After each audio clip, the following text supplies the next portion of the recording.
Everyone, welcome to my channel class 12 math with Priya. Last class में हमने देखा था example number 3 of NCERT book.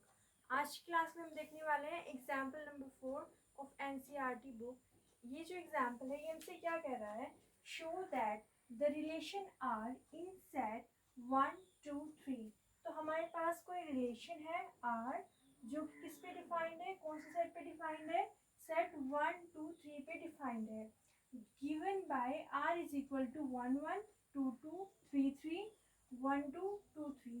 तो यहाँ पे जो हमारे पास रिलेशन है जिसमें एलिमेंट है 1 1 2 2 3 3 1 2 2 3, इसको हमें प्रूव करना है कि रिफ्लेक्सिव तो है लेकिन सिमेट्रिक और ट्रांजिटिव नहीं है।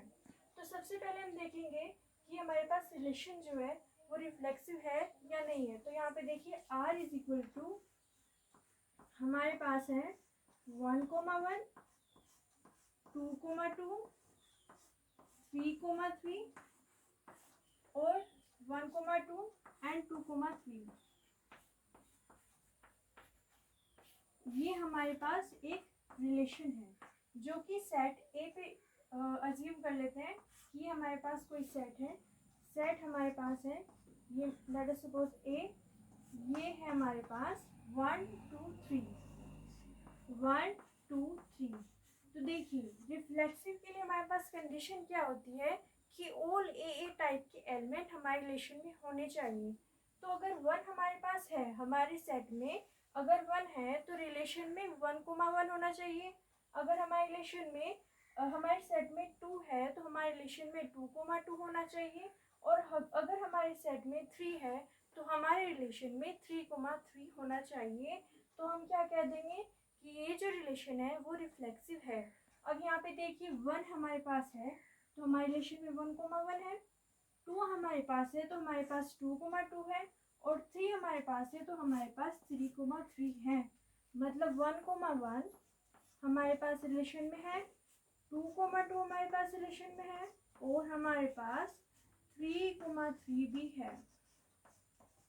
अगर हमारे पास 1 1 है, 2 2 है, 3 3 है तो आर क्या हो जाएगा, हमारे पास रिफ्लेक्सिव हो जाएगा।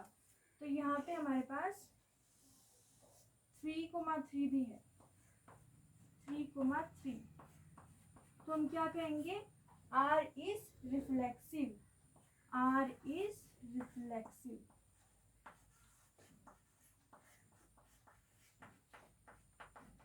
Are is reflexive.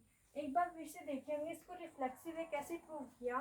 तो यहाँ पे आर इज इक्वल टू 1 1 2 2 3 3 1 2 2 3 हमारे रिलेशन में है, हमारे रिलेशन में ये है। तो हमें 1 1 2 2 3 3 मिल गया। तो हम क्या कहते हैं कि ये जो रिलेशन है वो हमारे पास रिफ्लेक्सिव रिलेशन है।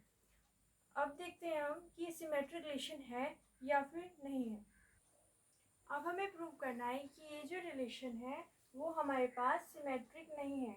तो सिमेट्रिक की कंडीशन क्या होती है, अगर हमारे पास रिलेशन में ए बी है, अगर हमारे रिलेशन में ए बी है तो उसका उल्टा बी ए हमारे रिलेशन में होना चाहिए।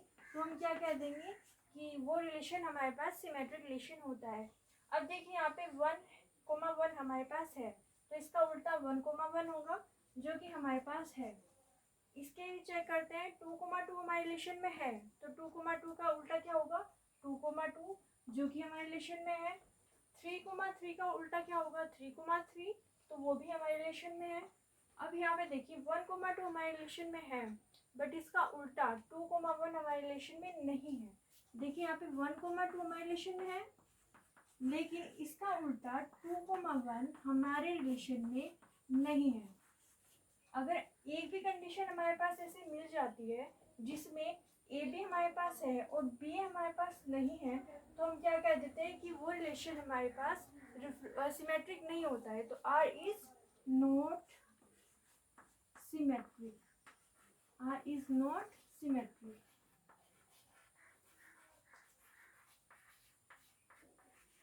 तो एक बार फिर से देखिए हमने इसको सिमेट्रिक नहीं है कैसे प्रूव किया। हमने कहा कि ए बी हमारे रिलेशन में होता है तो बी ए हो जाए तो हम उसको सिमेट्रिक कहेंगे। लेकिन हमारे पास 1 1 है तो 1 1 है, 2 2 है तो 2 2 है, और 3 3 है तो 3 3 हमारे रिलेशन में है। लेकिन 1,2 हमारे पास है, उसका उल्टा 2,1 हमारे रिलेशन में नहीं है। इस वजह से ये जो हमारे पास रिलेशन है वो सिमेट्रिक नहीं है। अब हमें इसे प्रूव करना है कि ट्रांजिटिव नहीं है। अब हमें प्रूव करना है कि ये जो रिलेशन है वो ट्रांजिटिव नहीं है। तो ट्रांजिटिव की कंडीशन क्या होती है, एक बार फिर से रिकॉल कर लेते हैं कि ए भी हमारे रिलेशन में है, बी सी हमारे रिलेशन में है। तो अगर हम बी को हाइड कर दें तो हमारे पास ए से रिलेशन में मिल जाए, तो हम क्या कह देंगे कि ये जो रिलेशन है वो हमारे पास ट्रांजिटिव रिलेशन है। लेकिन आप चेक करती हैं किसमें हमारे पास ट्रांजिटिव की कंडीशन फुलफिल हो रही है या नहीं हो रही है। तो 1,1 हमारे पास है, हमारे रिलेशन में 1,1 है। अब 1 का किसी और के साथ हमारे पास पेयर है या नहीं, तो 1 का 2 के साथ हमारे पास पेयर है। तो 1 का 1 के साथ है, 1 का 2 के साथ है। अगर मैं इस 1 को हाइड कर दूं तो 1 का 2 के साथ हमारे पास रिलेशन में है, तो इस कंडीशन के लिए हमारे पास ट्रू हुआ। अब हम हर एक पेयर के लिए चेक करेंगे। तो 2,2 हमारे रिलेशन में है, 2 का हमारे पास 3 के साथ है, तो 2,3 हमारे पास है। अगर हम 2 को हाइड कर दें तो 2 का 3 के साथ हमारे रिलेशन में है, मतलब इसके लिए भी क्या हो गया, ट्रू हो गया। अब देखिए यहाँ पे 3,3 है, बट 3 का किसी के साथ नहीं है, तो हम इससे चेक करेंगे। 1,2 है, 2,3 है, तो अगर मैं 2 को हाइड कर दूँ तो 1,3 हमारे रिलेशन में है क्या, 1,3 हमारे रिलेशन में नहीं है। तो हमारे पास यहाँ पे देखिए ट्रांजिटिव में हमारे रिलेशन में 1,2 है, 1,2 जो है हमारे रिलेशन में है। साथ ही साथ हमारे पास 2,3 भी है, 2,3 भी हमारे रिलेशन में है। बट अगर हम 2 को हाइड कर दे तो 1,3 हमारे रिलेशन में नहीं है। सो 1,3 हमारे रिलेशन में नहीं है। तो ये जो हमारे पास रिलेशन है वो क्या हो जाएगा, नॉट ट्रांजिटिव हो जाएगा। So R is not transitive, R is not transitive. एक बार फिर से देखिए हमने इसको कैसे प्रूव किया कि ट्रांजिटिव नहीं है। हमने कहा कि हमारे पास 1,2 है, 2,3 है, बट 1,3 हमारे रिलेशन में नहीं है। तो हम क्या कहेंगे कि ये जो हमारे पास रिलेशन है वो ट्रांजिटिव नहीं है। तो हमें यहाँ पे प्रूव करने के लिए कहा गया था कि रिफ्लेक्सिव है, हमने प्रूव किया। सिमेट्रिक नहीं है, वो भी हमने प्रूव कर दिया। और ये ट्रांजिटिव नहीं है, ये भी हमने प्रूव कर दिया। तो ये हमारे पास एग्जाम्पल नंबर 4। लास्ट क्लास, अगली क्लास में हम देखेंगे एग्जाम्पल नंबर 5 ऑफ एनसीईआरटी। सो हमारे चैनल को सब्सक्राइब कीजिए, लाइक कीजिए, और अगर आपको कहीं पे कोई भी डाउट आता है तो हमें कमेंट सेक्शन में लिख दीजिए। Thank you so much for watching.